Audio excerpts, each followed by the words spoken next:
ইরানের হামলায় ইসরায়েলের কতটা ক্ষয়ক্ষতি হয়েছে এ নিয়ে এখনও আনুষ্ঠানিকভাবে বিস্তারিত কোনো তথ্য প্রকাশ করেনি নেতানিয়াহু প্রশাসন। তবে বিভিন্ন প্রতিবেদনের তথ্য থেকে কিছুটা ধারণা পাওয়া যাচ্ছে ক্ষয়ক্ষতির মাত্রা সম্পর্কে। ইসরায়েলের কর কর্তৃপক্ষের তথ্যে দেখা গেছে, যুদ্ধের প্রথম 11 দিনেই মিসাইল হামলায় ক্ষতিগ্রস্ত হয়ে ক্ষতিপূরণের জন্য মোট ৯,১১৫টি আবেদন জমা পড়েছে।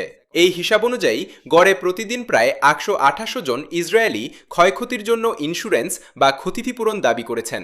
বিশ্লেষকদের মতে এই সংখ্যাগুলো ইঙ্গিত দিচ্ছে যে সংঘাতের প্রভাব শুধু সামরিক ক্ষেত্রেই নয়, বরং সাধারণ মানুষের ঘরবাড়ি ও অবকাঠামোর ওপরও পড়ছে।